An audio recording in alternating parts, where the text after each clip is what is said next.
Welcome to Lapakshi Fix It. Today we discuss Hindu editorial. మన ఈరోజు news పేపర్లో ఉన్న ఆర్టికల్ చూస్తే హెడ్డింగ్ వచ్చి లెటర్ అండ్ స్పిరిట్ అన్నాడు. ఇక్కడ లెటర్ అంటే మీనింగ్ వచ్చి మన వర్డ్స్ అని చెప్పొచ్చు, అంటే చట్టాలు లేదా లాస్. వాటి యొక్క స్పిరిట్ అంటే వాటి యొక్క ఇంటెన్షన్ అని మనం తీసుకోవచ్చు. అంటే చట్టాలు చేస్తున్నారు కానీ అవి ఏ విధంగా ఇంటెన్షన్లో ఉన్నాయి, లేదా ఏ విధంగా మనకి అమలు అవుతున్నాయి, ఏ విధంగా రూల్ అవుతున్నాయి అనేది ఇక్కడ మనకి ఇచ్చిన heading. On supreme court and waqf amendment act 2025 judgment అన్నట్టు మనకు రీసెంట్గా ఒక జడ్జ్మెంట్ ఇచ్చింది అనమాట. ఎవరనమాట ఇక్కడ సుప్రీంకోర్టు జడ్జ్మెంట్ ఇచ్చింది అన్నట్టు. దాని మీద ఇక్కడ మళ్ళీ ఏం చేస్తున్నారంటే on supreme court and waqf amendment act 2025. యాక్చువల్గా ఒక చట్టం చేసింది సెంట్రల్ గవర్నమెంట్ పార్లమెంటు, దాన్ని ఇక్కడ వీళ్ళు ఏం చేస్తారనమాట మళ్ళీ ఒక పిటిషన్ వేయడం వల్ల అక్కడ అమెండ్మెంట్స్ చేశారు. అమెండ్మెంట్ యాక్ట్ 2025 మీద జడ్జ్మెంట్ ఇచ్చింది అనమాట. సో ఇక్కడ మనకి అర్థమవుతుంది మెయిన్ కాన్సెప్ట్ ఏంటంటే వక్ఫ్ బిల్ అంటాం కదా, ఇది ఇక్కడ ఉందన్నమాట మొత్తం అంతా కూడా. సో తర్వాత the supreme court did well to stay and uphold different Waqf act provisions. ఇక్కడ సుప్రీంకోర్టు ఏం చేసిందంట, టు స్టే అంటే కొన్ని వాటి మీదేమో స్టే ఆర్డర్ ఇచ్చింది, అంటే ప్రజెంట్ స్టాప్ చేసింది. అలాగే కొన్ని వాటినేమో అప్హోల్డ్ అంటున్నాడు. అప్హోల్డ్ అంటే కన్ఫర్మ్ చేసిందని లేదా సపోర్ట్ చేసిందని. So different Waqf act provisions అన్నాడు. ఇక్కడ ప్రొవిజన్స్ అంటే వాళ్ళకి ఇచ్చిన బెనిఫిట్స్ అనమాట, వాళ్ళకి ఇచ్చిన బెనిఫిట్స్ లేదా ప్రివిలేజెస్ అని తీసుకోవచ్చు. ఇక్కడ మ్యాటర్ ఏంటంటే అంతా కూడా వాక్ఫ్ అన్నాడు. అసలు వాక్ఫ్ అంటే మీనింగ్ ఏంటంటే ఎండోమెంట్ అని తీసుకోవచ్చు. ఎండోమెంట్ ఎండోమెంట్ అంటే ఒక మీనింగ్ వచ్చి గిఫ్ట్గా తీసుకుంటాం, గిఫ్ట్. ఎగ్జామ్ ఎప్పుడు కూడా న్యాచురల్ డాష్ అని ఇస్తారు, గుర్తుపెట్టుకోండి. న్యాచురల్ డాష్, న్యాచురల్ ఎండోమెంట్స్ అంటాడు, న్యాచురల్ ఎండోమెంట్స్ అంటాడు. ఇక్కడ వాక్ఫ్ అంటే మీనింగ్ ఏంటంటే ఎండోమెంట్ ఆర్ గిఫ్ట్. ఏ గిఫ్ట్ అనమాట ఇది? రిలీజియస్ గిఫ్ట్ అని చెప్పవచ్చు. యాక్చువల్గా వాక్ఫ్ అనేది ఎవరు సంబంధించింది అంటే ఇక్కడ ముస్లిమ్స్ సంబంధించిన, మనం ఎక్కువగా ఈ మతంలో ఎక్కువ వాడుతుంటాం వాక్ఫ్ అనేది. సో చాలా మంది ఏం చేస్తారంటే ముస్లిమ్స్ ఏం చేస్తారంటే దేవుడికి అంటే గాడ్స్కి ఇచ్చేస్తారనమాట. ఎలా ఇస్తారనమాట? గిఫ్ట్గా ఇస్తున్నారు ఇక్కడ. కొంతమంది ముస్లిమ్స్ వాళ్ళకున్న ప్రాపర్టీస్ అంటే ఏమవచ్చు అనమాట, వాళ్ళకున్న ల్యాండ్స్ కానీ వాళ్ళకున్న బిల్డింగ్స్ కానీ ఇలా చాలా వాటిని కొంతమంది ఏం చేస్తారంటే దేవుడికి గిఫ్ట్గా ఇచ్చేశారు. సో మనకి ఇది ఎప్పటి నుంచి ఉందన్నమాట. యాక్చువల్గా ప్రజెంట్ ఇండియాలో ఎక్కువ ల్యాండ్స్ ఎవరికి ఉన్నాయంటే మీకు తెలుసు, డిఫెన్స్ వాళ్ళకు ఉన్నాయి, తర్వాత ఏమో రైల్వే వాళ్ళకు ఉన్నాయి, తర్వాత ఏమో చివరగా ఈ వాక్ బోర్డ్ దగ్గర ఉందన్నమాట. అంటే ఎక్కువ ల్యాండ్ గవర్నమెంట్ కాకుండా వేరే వాళ్ళు ఎవరి దగ్గర ఉందంటే వాక్ బోర్డు దగ్గర ఉంది. ఇంచుమించుగా 39 lakhs అంటున్నాడు ఎకరాల దాకా ఉందన్నమాట. ఇంత ల్యాండ్ ఓన్ చేసుకుందనమాట Waqf board. So Waqf board మనకి రెండు రకాలుగా ఉంటుంది. స్టేట్ అనుకోండి వాక్ బోర్డ్ అంటారు, అదే సెంటర్గా మనకి సెంట్రల్ అనుకోండి అప్పుడు దీన్ని వాక్ కౌన్సిల్ అంటారు. దీంట్లో మెంబర్స్ వచ్చి 22 మెంబర్స్ ఉంటారు, దీంట్లో 11 మెంబర్స్ ఉంటారు. సో సెంట్రల్లో 22 ఉంటారు, స్టేట్లో అయితే 11 ఉంటారు. ఇది.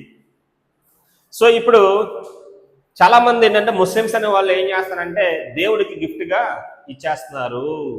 సో అయితే మధ్యలో కొంతకాలంలో ఏం జరిగిందంటే దీని మీద 1995లో ఒక చట్టం చేశారు. ఆ చట్టం మనకి ఏం చెబుతుంది అంటే ఇప్పుడు చూద్దాం. ఆ చట్టం మనకి అప్పట్లో చేసింది ఏంటంటే ముస్లిమ్స్ అనే వాళ్ళు వాళ్ళకి ఇచ్చిన ఆ స్థలాలు ఉన్నాయి కదా, ఆ ల్యాండ్స్ ఉన్నాయి కదా, అవి వాక్కి సంబంధించినవి అని చెప్పారనమాట. సో అయితే ఈ 1995లో చేసిన ఈ చట్టం ఉంది కదా, ఈ యాక్ట్, దీన్ని మాడిఫై చేస్తూ మన సెంట్రల్ గవర్నమెంట్ April 8న మళ్ళీ దాంట్లో కొత్త మార్పులు చేశారు, లైక్ అమెండ్మెంట్స్ చేశారు. అంటే ఇక్కడ సెంట్రల్ గవర్నమెంట్ ఏమంటుందంటే ఆ వాక్ బోర్డులో చాలా అవినీతి ఉంది, చాలా స్కామ్లు ఉన్నాయి ఇలా చెప్పి క్రిటిసైజ్ చేస్తుంది. ఇప్పుడు ఇక్కడ ఈ అమెండ్మెంట్స్ లో చాలా ఉన్నాయి, దాంట్లో కొన్ని అమెండ్మెంట్స్ చేసింది అనమాట. దాన్ని ఏంటంటే వాక్ఫ్ బోర్డులో నాన్ ముస్లిమ్స్ కూడా ఉండొచ్చు అని చెప్పింది అనమాట. మనం ఇందాక చెప్పుకున్నాం వాక్ఫ్ బోర్డు అంటే ఎవరన్నమాట, యాక్చువల్గా ముస్లిమ్స్ది. కానీ ఇప్పుడు చేసిన అమెండ్మెంట్లు ఏం చెప్పారంటే వాక్ఫ్ బోర్డులో నాన్ ముస్లిమ్స్ కూడా ఉండొచ్చు అని చెప్పారనమాట. తర్వాత ఇందక్కడ మెంబర్స్ ఉన్నారు కదా, ఈ మెంబర్స్లో ఏం చేసిందంటే ఇక్కడ సెంట్రల్ అయితే సో 7 మెంబర్స్ ఉండొచ్చు అని చెప్పింది అనమాట అవుట్ ఆఫ్ 2022. సో స్టేట్ అనుకోండి 5 ఉండొచ్చు, 11 అని చెప్పి చేసింది అనమాట. ఇవన్నీ కూడా అమెండ్మెంట్స్ అనమాట, సెంట్రల్ గవర్నమెంట్ చేసిన అమెండ్మెంట్స్. తర్వాత ఇంకేం చెప్పిందంటే ఎవరైనా కంప్లైంట్ చేస్తే వాక్ ఫోర్డ్ మీద అప్పుడు వాటి అధికారం వచ్చి కలెక్టర్స్కి ఇచ్చింది అనమాట. ఇవన్నీ కూడా కలెక్టర్స్కి ఇచ్చింది. సో ఇలాగ మనకి కొన్ని ఉన్నాయన్నమాట, కొన్ని అమెండ్మెంట్స్ ఉన్నాయి. ఇంకోటి ఏంటంటే హిస్టారికల్ మోన్యుమెంట్స్ ఉంటాయి కదా, లైక్ తాజ్ మహల్ కానీ ఇలాంటి వాటిని ఎవరు కూడా వాక్ఫ్గా భావించకూడదు అని చెప్పింది అనమాట. సో ఇదొకటి చెప్పింది అనమాట. ఇంకొకటి ఏంటంటే ట్రైబల్ ల్యాండ్స్ ఉంటాయి కదా, వీటిని కూడా వాక్ఫ్ బోర్డులోకి తీసుకురాకూడదు అని చెప్పింది అనమాట. సో దీంతో పాటు ఇంకోటి చెప్పింది అనమాట, మనం ఒకటి చెప్పుకున్నాం వాక్ఫ్ బై యూజ్. అంటే కొంతమంది కొంతకాలం దానికి ఎలాంటి డాక్యుమెంట్స్ లేకుండా, అంటే ఎలాంటి లీగల్ డాక్యుమెంట్స్ లేకుండా కొన్నాళ్ళు మతపరంగా వాడారు అనేది మనం చెప్తారు కదా, అప్పుడు దీన్ని వాక్ఫ్గా చేస్తారు. అంటే ఇక్కడ కుదరదంట. అదంతా ఎప్పటి వరకు అంటే ఏప్రిల్ 8 వరకు ఓకే, న్యూ అంటే అక్కడి నుంచి కొత్త వాటికి అలా కుదరదు.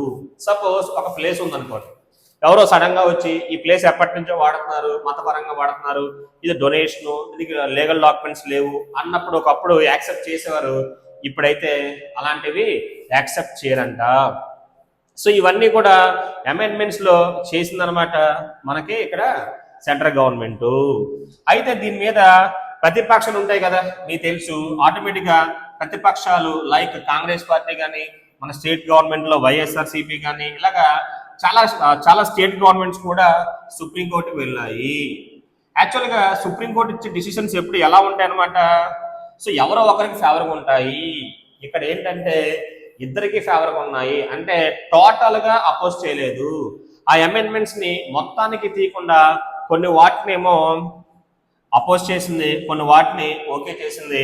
ఇప్పుడు బోత్ పార్టీస్ ఇద్దరు కూడా హ్యాపీ అనమాట, ఎందుకంటే పూర్తిగా కొట్టేయలేదు, అలానే పూర్తిగా యాక్సెప్ట్ చేయలేదు సుప్రీంకోర్టు అనమాట. సో ఇదనమాట ఈ వాక్ఫ్ బోర్డు యొక్క డిస్కషన్స్. అసలు ఏం జరిగింది, ఇది ఎందుకు ప్రజెంట్ హాట్ టాపిక్ అయింది అని చెప్పొచ్చు. ఎవరైతే దేవుడికి గిఫ్ట్ ఇస్తారో ముస్లిం పీపుల్, వాళ్ళని ఇంగ్లీష్లో వాక్ఫీ అంటారనమాట. సో ఇక్కడ డొనేట్ చేసిన వాడు, వన్ హూ డొనేట్స్ అని చెప్పొచ్చు అనమాట. ఆ స్థలం ఇచ్చిన వాడిని ఇంగ్లీష్లో వాక్ఫీ అంటారు.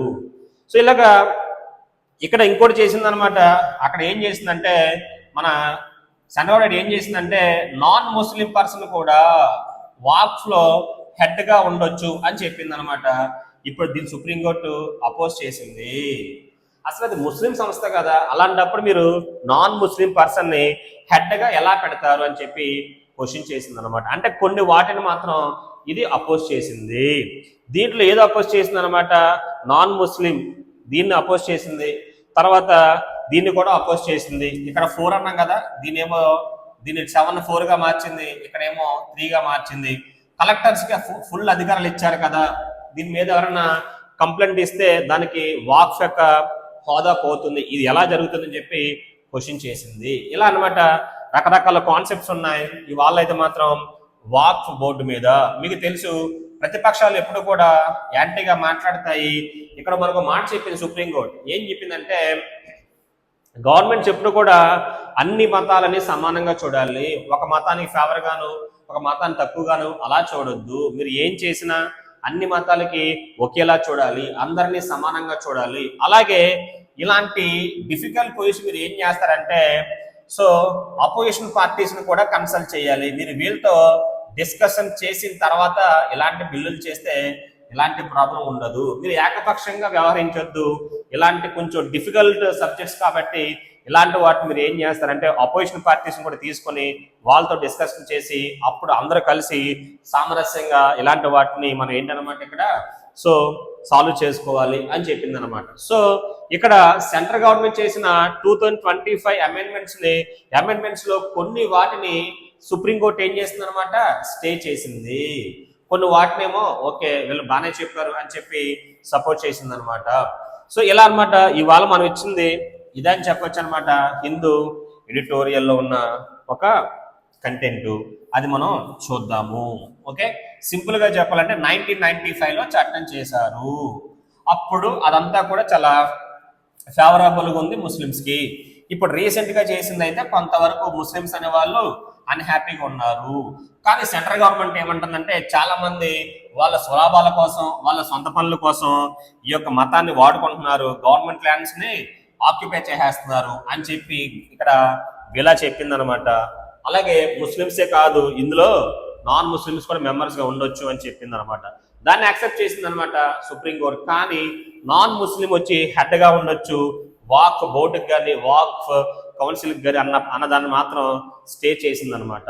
ఇప్పుడు ఆ స్టే చేసిన వాళ్ళ ఉంచి మిగతావన్నీ కంటిన్యూ అయిపోతాయి. ఎప్పుడు కూడా ఒక చట్టం మీద కంప్లైంట్ చేయగానే సుప్రీంకోర్టు ఎప్పుడు కూడా ఆ చట్టాన్ని ఎప్పుడు కూడా క్యాన్సిల్ చేయదు. ఏం చేస్తుంది అనమాట, సో వాళ్ళకు ఫీలింగ్ ఉంటుందన్న వీళ్ళందరూ ఎంపీస్ వీళ్ళందరూ కూడా డెమోక్రటిక్ గా ఎన్నుకోబడ్డారు కాబట్టి వీళ్ళు చేసే చట్టాలకి ఒక క్రెడిబిలిటీ ఉంటుంది. సో అలాంటి వాటిలో ఏమైనా మిస్టేక్స్ అలాంటివి ఉంటే సరి చేస్తుంది తప్ప మ్యాక్సిమం మొత్తం చట్టాన్ని అయితే కంప్లీట్ గా తీయదు. ఓకేనా, సో అదనమాట ఈరోజు.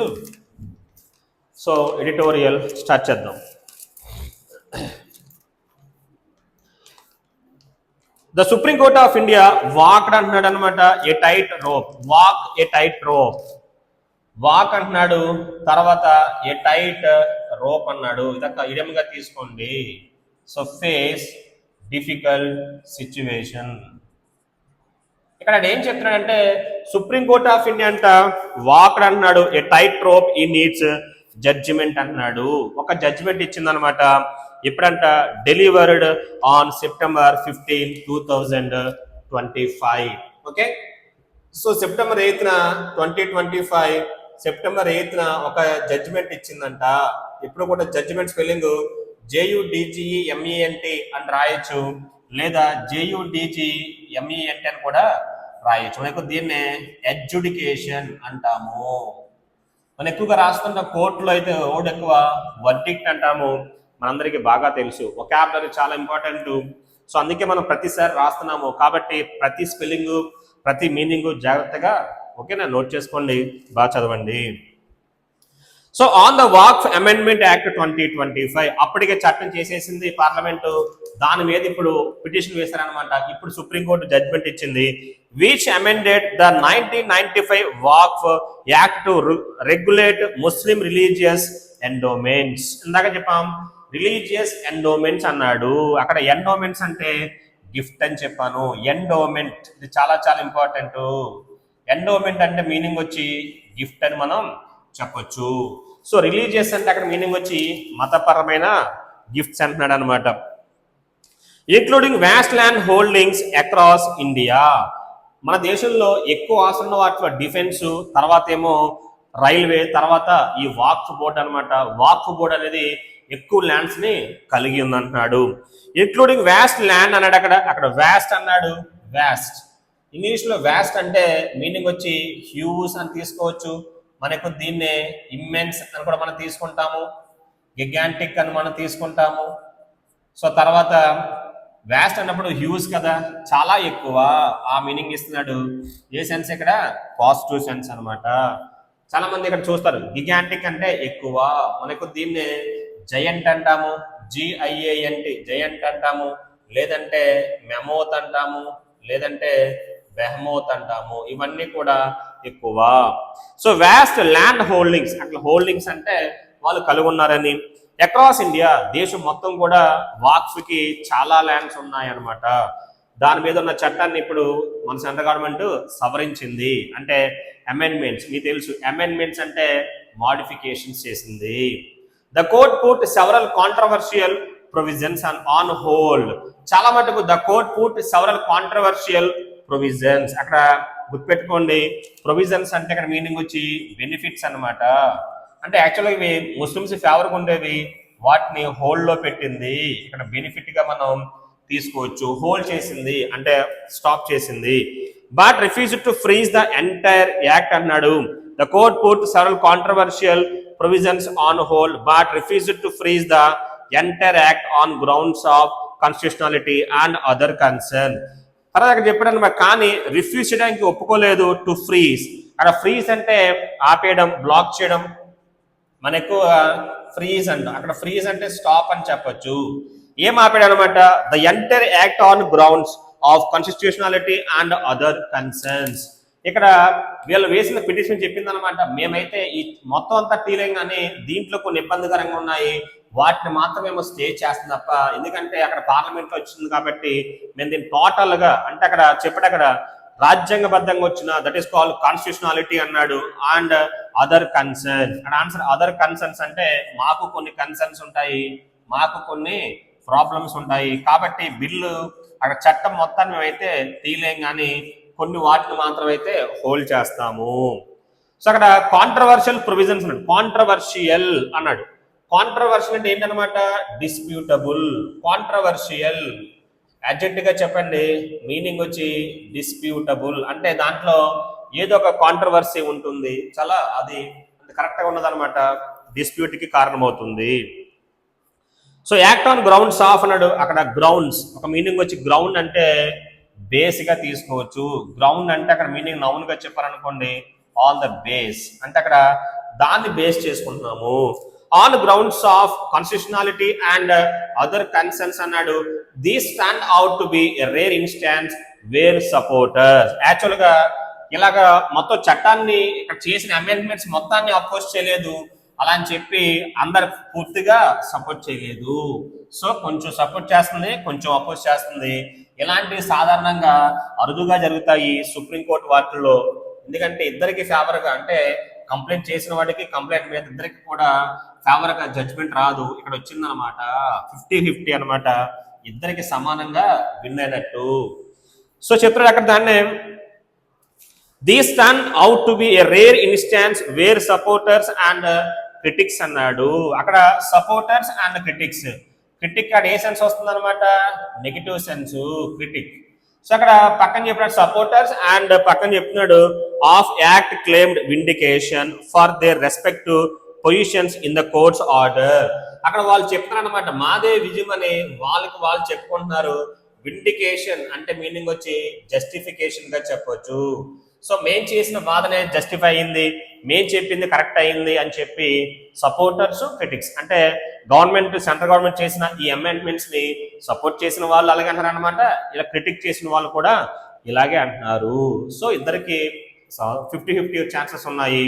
దానివల్ల అదే చెప్పాడు. రేర్ ఇన్స్టాన్స్ అన్నాడు. ఇన్స్టాన్స్ అంటే ఒక మీనింగ్ వచ్చి ఎగ్జాంపుల్. ఇన్స్టాన్స్ అంటే అర్థం ఏం చెప్పొచ్చు అనమాట? ఎగ్జాంపుల్. మనకు దీన్ని రీసెంట్ గా ప్రిసిడెంట్ అంటున్నాము. ప్రిసిడెంట్ అంటే ఒక ఎగ్జాంపుల్, ఓకేనా? సో ఇక్కడ ఇన్స్టాన్స్ అంటే ఒక ఎగ్జాంపుల్ చెప్తున్నాడు. Their respective positions in the court. Respective అంటే వాళ్ళకి సంబంధించిన, మనకు ఎగ్జాంపుల్ చూస్తుంటాం రెస్పెక్టివ్ అంటాడు. రెస్పెక్టివ్ వేరు, రెస్పెక్ట్ఫుల్ వేరు. రెస్పెక్ట్ఫుల్ అంటే గౌరవంతో కూడిన, ఇది వేరు. ఆనరబుల్ అంటే మన ఎక్కువగా ఆనరబుల్, ఇది వేరు. రెస్పెక్టివ్ అంటే మీనింగ్ వచ్చి సింపుల్ గా చెప్పాలంటే రిలేటెడ్ అని చెప్పి, సంబంధించిన. సో యాక్ట్ క్లెయిమ్ అంటాడు విండికేట్ ఇన్ ద కోర్ట్స్ ఆర్డర్. ఇప్పుడు కోర్టు ఇచ్చిన ఆర్డర్ అనేది అలాగనమాట, ఇద్దరికి ఫేవర్ గానే ఉంది. ద గవర్నమెంట్ వ్యూస్ అన్నట్టు గవర్నమెంట్ చూస్తుంది the amendment as necessary to curb the ఎలిజ్డ్ misuse and corruption under the earlier wack act అంటున్నాడు. ఇప్పుడు ప్రజెంట్ గవర్నమెంట్ ఏమంటుంది అనమాట, యాక్చువల్ గా ఇంత ముందు 1995 చేస్తారు చట్టం, దానివల్ల చాలా మంది ఏంటనమాట అబ్యూస్ చేస్తున్నారు, అంటే మిస్యూజ్ చేసేస్తున్నారు, అలాగే చాలా మంది కరప్షన్ చేసేస్తున్నారు అని చెప్పి సెంట్రల్ గవర్నమెంట్ ఫీల్ అయిందనమాట. అందుకే ఏం చేసింది అనమాట, ఇక్కడ April 8 ఏం చేసింది అనమాట, దానిలో అమెండ్మెంట్ తీసుకొచ్చింది. అంటే సెంట్రల్ గవర్నమెంట్ ఆల్రెడీ ఫిక్స్ అయిపోయింది అనమాట, దీంట్లో కొంత ఫ్రాడ్ ఉంది, కొంత దీంట్లో ట్రాన్స్పరెన్సీ లేదు అని చెప్పి సెంట్రల్ గవర్నమెంట్ ఫిక్స్ అయింది కాబట్టి ఈ అమెండ్మెంట్స్ కి తీసుకొచ్చింది అనమాట. అదే చెప్పాడు అక్కడ ద గవర్నమెంట్ వ్యూస్ చూస్తుంది వీటిని the amendment as necessary. So మేము చేసిన అమెండ్మెంట్స్ అనేవి నెససరీగా ఉండాల్సిందే. నెససరీ అన్నాడు, ఓడిది యాడ్జెక్ట్ గా తీసుకోండి, ఒక మీనింగ్ వచ్చి అన్అవాయిడబుల్, ఇవి తప్పనిసరిగా ఉండాలి. మనకు దీన్నే ఇన్ఎవిటబుల్ అంటాము, లైక్ కంపల్సరీ, ఇది చాలా మంచివి అనమాట, ఉండాలి అన్నాడు. ఎందుకు ఉండాలంట? To curb the ఎలిజ్డ్ misuse and corruption. To curb అన్నాడు, మనం ఎక్కువసార్లు చెప్తున్నాం ఓడు కర్బ్ వెర్బ్, ఇది కర్బ్ అంటే మీనింగ్ వచ్చి control. Control is nothing but answer harness అని చెప్పొచ్చు. హార్నెస్ అంటే మీనింగ్ వచ్చి రీన్ అని కూడా మనం చెప్పొచ్చు. ఇది కర్బ్, ఇది కర్బ్ అని చెప్పాము, కేఎబ్. కర్బ్ అంటే మీనింగ్ వచ్చి ఎడ్జ్ అని చెప్పొచ్చు. సో టు కర్బ్ అన్నాడు అనమాట. ఏంటి అక్కడ? ఎలీజ్డ్ మిస్యూజ్ అంటే, ఎలీజ్ అంటే ఆరోపిస్తున్నారు అనమాట. ఎలీజ్ అంటే మీనింగ్ వచ్చి ఎక్యూజ్ అని చెప్పొచ్చు. మనకు దీన్నే సింపుల్ గా కన్విక్ట్ అంటాము. ఎక్యూజ్ అన్న కన్విక్ట్ అన్న ఒకే మీనింగ్ వస్తుంది అనమాట. అంటే ఇప్పటికే ఆరోపిస్తున్నారు అనమాట. అక్కడ కొంతవరకు ఏముందనమాట అంటే మిస్యూజ్ అండ్ కరప్షన్ అన్నాడు. మిస్యూజ్ చేస్తున్నారు, అలాగే కరప్షన్ కూడా ఉంది. కరప్షన్ మనకు తెలుసు, బ్రైబ్ అంటాము, లంచాలు, బ్రైబ్ లేదంటే బ్రైబరీ అంటాము. మనకు దీన్నే డిబాచరీ అంటాము. సో డిబాచరీ అన్న, బ్రైబరీ అన్న, బ్రైబ్ అన్న, కరప్షన్, లంచాలు, మనకు దీన్నే గ్రాఫ్ట్ అంటాము. సో గ్రాఫ్ట్ అన్న కూడా సరిపోతుంది. సో అక్కడ డిబాచరీ అన్నాడు, అలా చెప్పిన అక్కడ ఓడు. సో యాక్ట్ వాళ్ళ క్రిటిక్స్ అనమాట. సెంట్రల్ గవర్నమెంట్ ఏమో అలా చెప్పుకుంటే దీన్ని వ్యతిరేకించే వాళ్ళు ఎప్పుడు కూడా వైల్ అంటే ఏం చెప్తారనమాట, మనం ఒక నెగిటివ్కి ఒక పాజిటివ్ కోసం వాడతాము. సపోజ్ ఒక అబ్బాయికి, ఒక అతనికి ఇద్దరు అబ్బాయిలు అనుకోండి, ఇద్దరు బాయ్స్ అనుకోండి, ఒకడేమో సపోజ్ పోలీస్ అనుకోండి, ఒకడేమో సపోజ్ క్రిమినల్ అనుకోండి, మన ఆన్సర్ ఏం చెప్పొచ్చు అనమాట, వైల్. అర్థం చేసుకోండి. ఇప్పుడు మనకు క్రికెట్ చూస్తాం. సపోజ్ ఇండియా స్కోర్ చేసిందేమో 200, ఇంగ్లాండ్ స్కోర్ చేసిందేమో 190. ఇప్పుడు ఆన్సర్ వైల్ చెప్పొచ్చు. అంటే ఇద్దరు గురించి చెప్పినప్పుడు వాడచ్చు, నెగిటివ్ గా పాజిటివ్ కూడా చెప్పొచ్చు. ఇక్కడ వైల్ ఎందుకు రాశాడు అనమాట, వైల్ ఎందుకు రాశాడంటే పక్కన రాశాడు కాబట్టి. So while and critics including the Congress. ఆ క్రిటిక్స్ లో ఎవరున్నారు అనమాట, కాంగ్రెస్ పార్టీ ఉంది. సో మనకి అబ్సల్యూట్ గా కన్ఫర్మ్ గా ఏమవుతుంది అనమాట, అపోజిషన్ పార్టీ వాళ్ళు కన్ఫర్మ్ ఏం చేస్తారు, అపోజ్ చేస్తారు. They see it as arbitrary interference అన్నాడు. ఆర్బిట్రరీ అన్నాడు.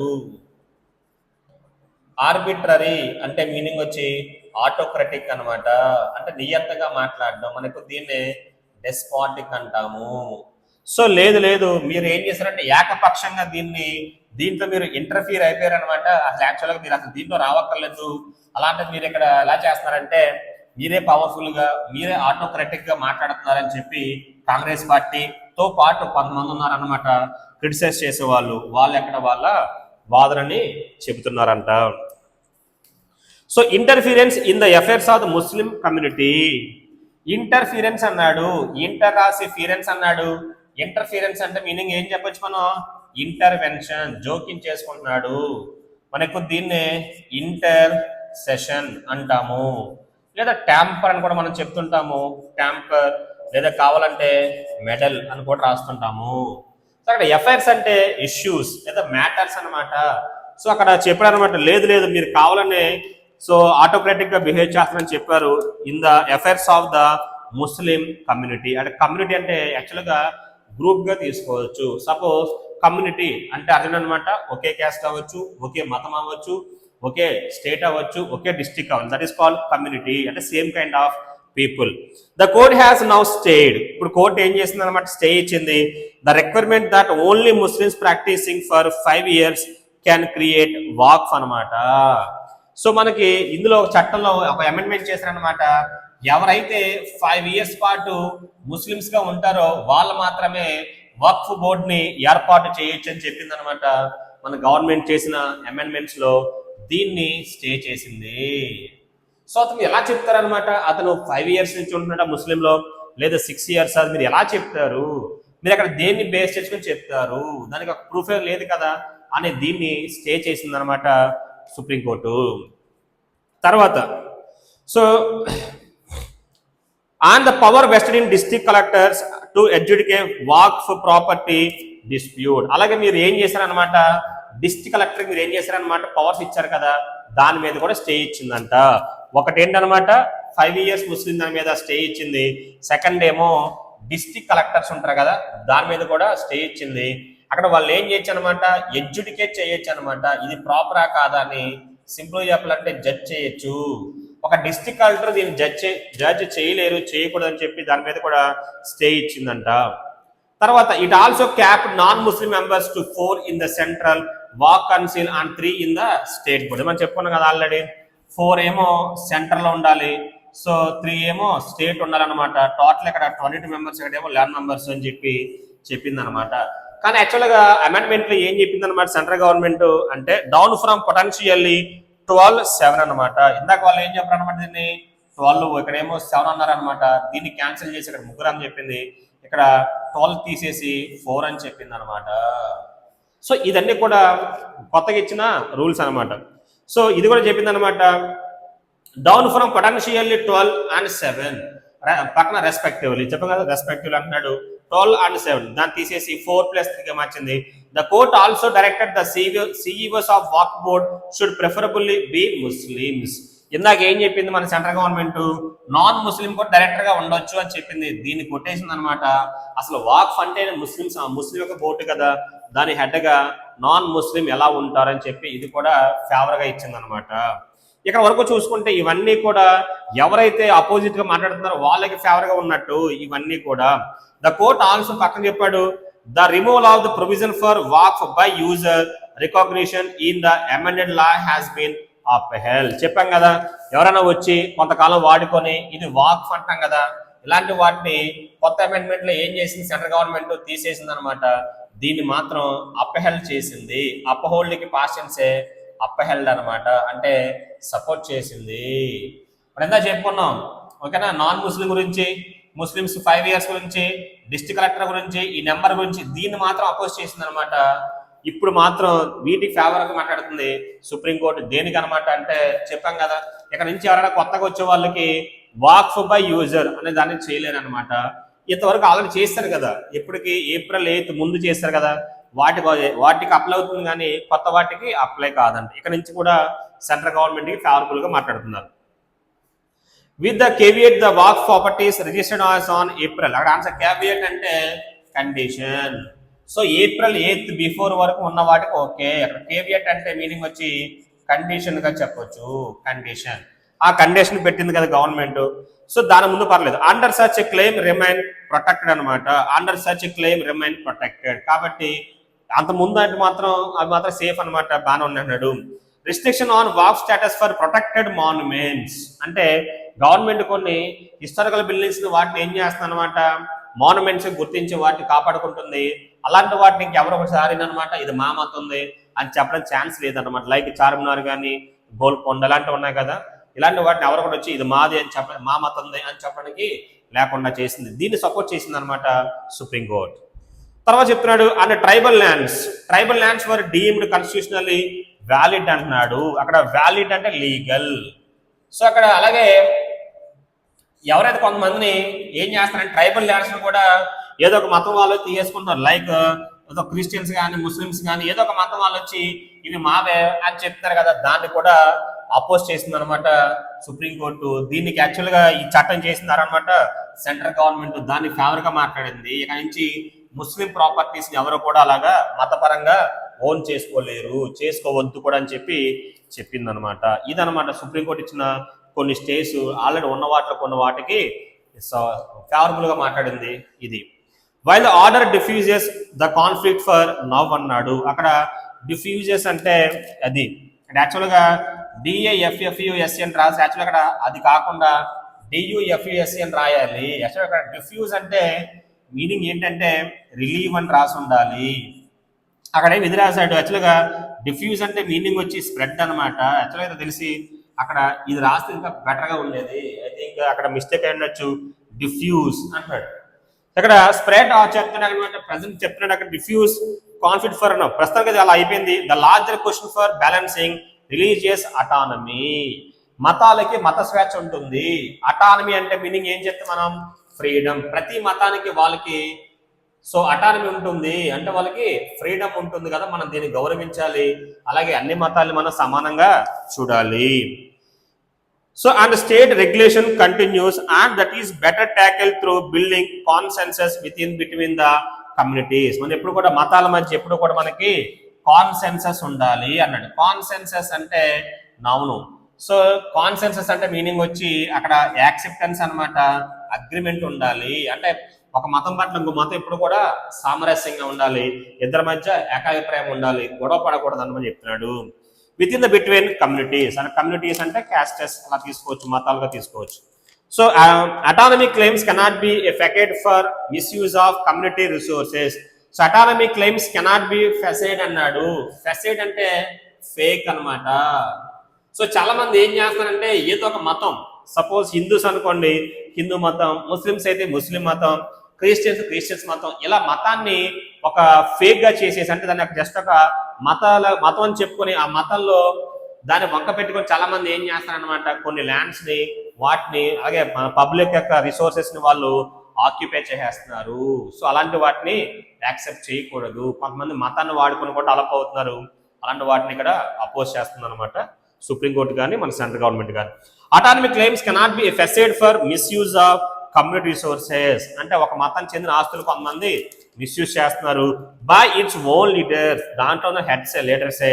నార్ can any group of people lay claim for public resources in the name of faith. కొంతమంది ఒక ఏదో మతం పేరు చెప్పి పబ్లిక్ రిసోర్సెస్ ని వాడేస్తున్నారు. అక్కడ ఫెయిత్ అంటే ఒక మీనింగ్ వచ్చి రిలీజియన్ కూడా తీసుకోవచ్చు, ఒక మీనింగ్ వచ్చి ఫెయిత్ అండ్ ట్రస్ట్ అంటాం, ఒక మీనింగ్ వచ్చి విశ్వాసము, ఒక మీనింగ్ వచ్చి మతంగా చెప్పొచ్చు. కొంతమంది ఏదో మతం వంక పెట్టి పబ్లిక్ రిసోర్సెస్ కూడా వాళ్ళు దోచుకుంటున్నారు, అలా చేయకూడదని చెప్తున్నారు. The state has not only the right but also responsible to ensure that people are not take for a ride అన్నాడు. Take for a ride that is idiom గా చెప్పండి. టేక్ ఫర్ ఏ రైడ్ అంటున్నాడు అంటే meaning వచ్చి cheat అనమాట. So కాబట్టి అక్కడ state అంటే గవర్నమెంట్ కి తీసుకోవచ్చు. So the state has not only the right, ఓకేనా, బట్ ఆల్సో ద రెస్పాన్సిబిలిటీ. మనకి గవర్నమెంట్ కి హక్కులే కాదు ఇంకేముంటాయి అనమాట, రెస్పాన్సిబిలిటీస్ ఉంటాయి. To ensure that people are not taken for ride అంటున్నాడు. ప్రజలు మోసపోకుండా చూడాల్సిన బాధ్యత కూడా గవర్నమెంట్ ఇదే. ద ట్రబుల్ అరైజెస్, అంతా బాగుంది. ఇక్కడ ట్రబుల్ ఎప్పుడు అరైజ్ అవుతుందంటే when the state discriminates between religious groups in the application of this principle.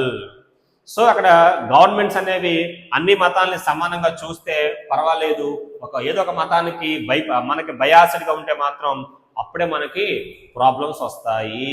కాబట్టి సో గవర్నమెంట్ అనేది అన్ని మతాలని ఈక్వల్ గా చూడాలి.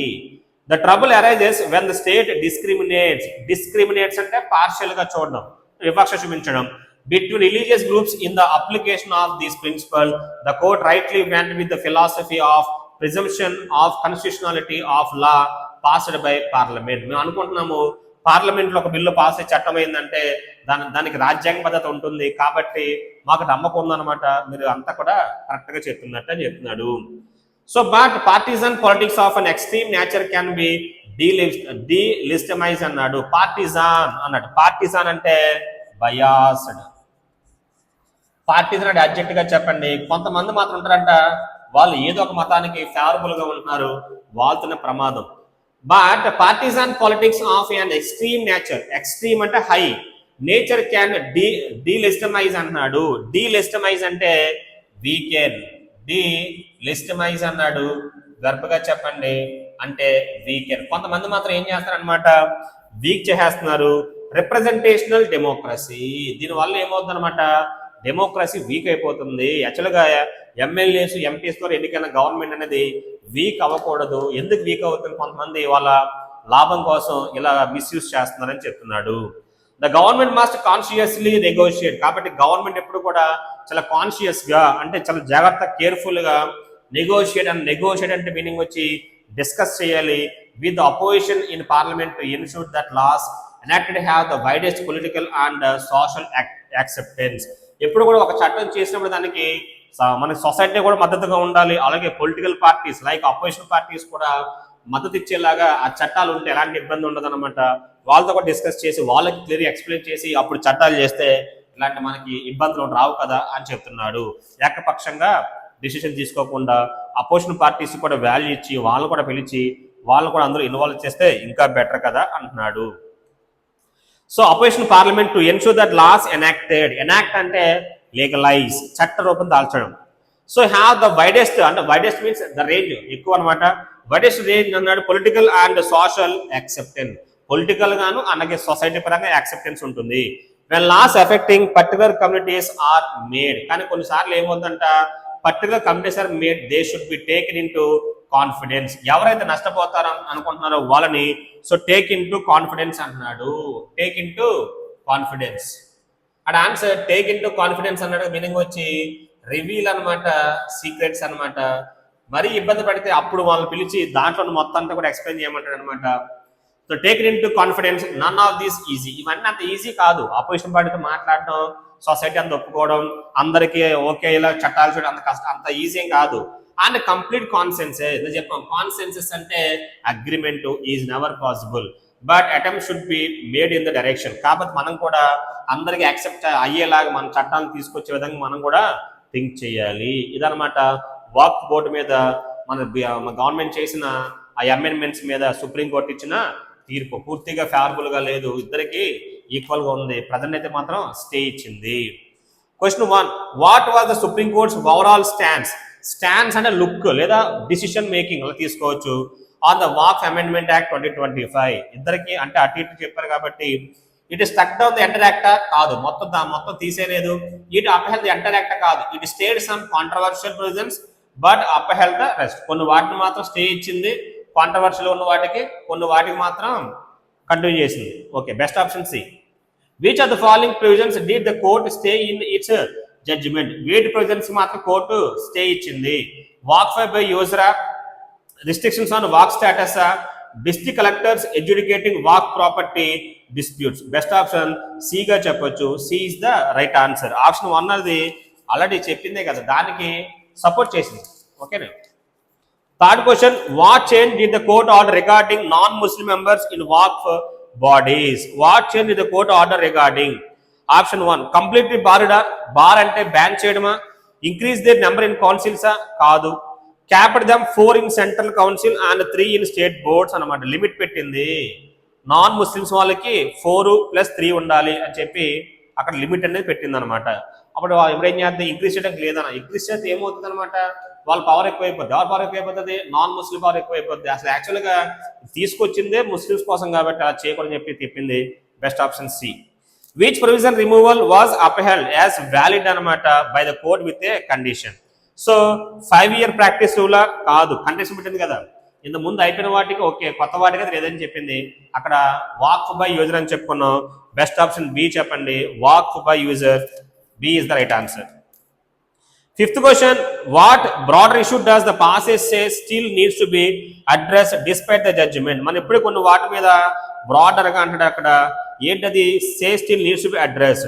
ఇంక్రీజింగ్ రెవెన్యూ మ్యాటరే కాదు, balancing religious autonomy and state regulation.